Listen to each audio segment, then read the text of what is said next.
Subhanallah, Subhanallah, Subhanallah, Subhanallah, Subhanallah. Amazing Islam. It's an Aouun Digital Media presents.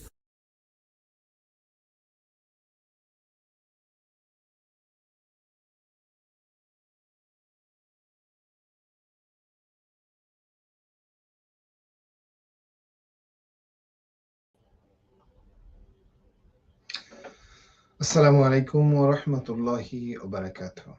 A'udhu billahi minash shaitani rajim. Bismillahir rahmanir rahim. Alhamdulillahi rabbil alameen. Wassalatu wassalamu ala sayyidil anbiya'i wal mursaleen wa ala alihi wa sahbihi ajma'in. Rabbi shrah li sadri wa yassir li amri wahlul 'uqdatan min lisani yafqahu qawli. Ameen ya rabbal alameen. My dear brothers and sisters in Islam, I welcome all of you to this program today, which is a summary of Juz-17. As you know, Bi-Iznillah, we are trying to summarize a Juz every day. So today we just pass Ramadan 17, and our program was scheduled to discuss about Juz-17 inshallah ta'ala. So before we start, let's see if we can share this program with our brothers and sisters so they can also see it. They can also get this benefit out of it inshallah ta'ala. So let's share the program if you can. Here is the program. You can copy it and you can share it inshallah ta'ala. Let me just share it from my side so other people can really get benefit out of it inshallah ta'ala. So we are scheduled today about Juz-17, and inshallah ta'ala we'll talk about it. So let me just get a copy and paste it some other pages. So inshallah ta'ala, one of the pages over here. Okay, got it inshallah ta'ala. All right, so here's the thing, brothers and sisters. Juz-17, as you know, Quran has 30 juz total in Quran and 114 chapters.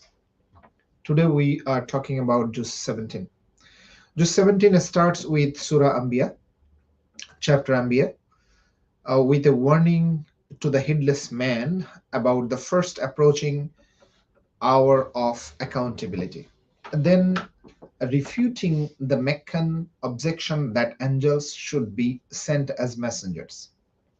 Allah declares in verse 7, "We have only sent men as our messengers," further commending their attitude towards the messengers.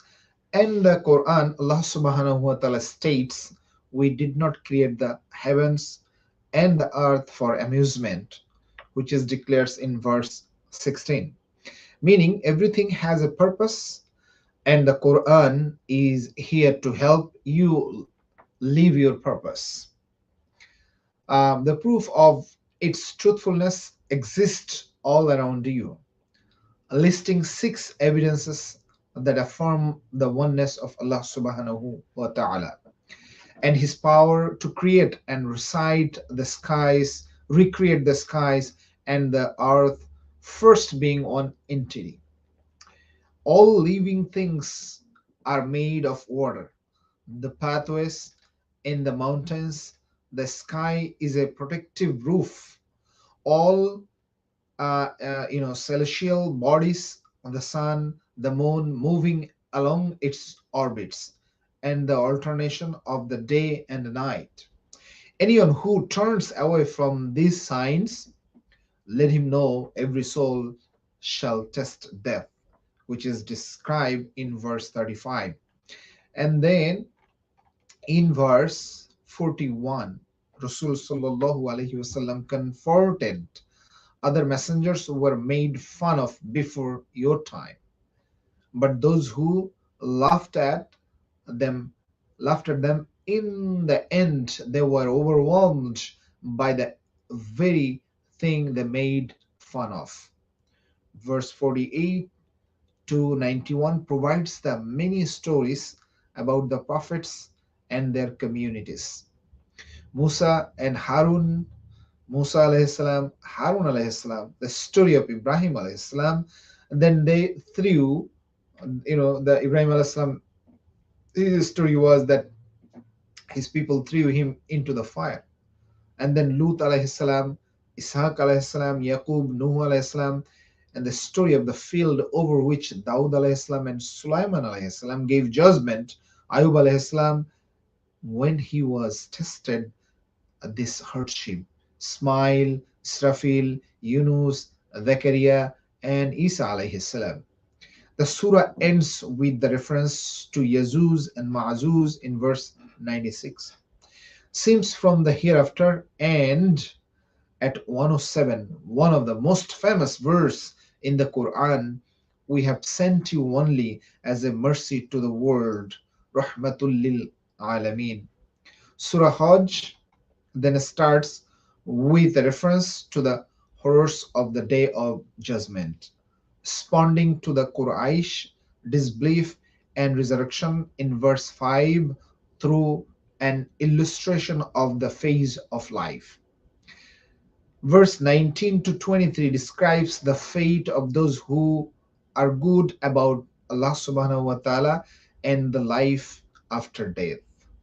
Then talking about the disbelievers who create hurdles in the path of the believers, which is verse 25, criticizes the Quraysh for preventing Rasul Sallallahu Alaihi Wasallam and his companions from worshipping the Kaaba, then reminding Quraysh of the history of Kaaba with reference to its construction and the instruction to Ibrahim alayhi salam to call mankind for Hajj so they can show veneration to the sanctuaries of Allah Subhanahu wa Ta'ala. Those who were oppressed and driven out of their homes in verse 39 is the permission to them to engage in physical warfare to they may defend their faith. The rest of the surah then praises the righteous, giving example of the past believing communities, a parable of a fly to refute the claims an idol worshipper. Finally, concluding with an address to the believers to fulfill their duties following the way of Ibrahim alayhi salam. How? With prayer, giving zakah, and seeking help from only Allah Subhanahu wa Ta'ala. فَنِعْمَ الْمَوْلَى وَنِعْمَ النَّصِيرُ. My dear brothers and sisters, that was the summary of this Juz 17. I hope it will help you a little bit. At least you know what is inside this Juz. And now you can go deep into it, dig into it, get the tafsir and learn more about it. And inshallah ta'ala, may Allah give all of us to implement this lesson in our life, inshallah ta'ala. And from there I am going to include today, inshallah ta'ala. See you tomorrow at 6 or 7 o'clock, inshallah ta'ala. I think today I was a little bit late because of some other reason, but still I tried. Please keep making dua so I can complete and continue doing that and complete the 30th Juz in 30th Ramadan, inshallah ta'ala. Assalamu alaikum wa rahmatullahi ta'ala. See you tomorrow, inshallah.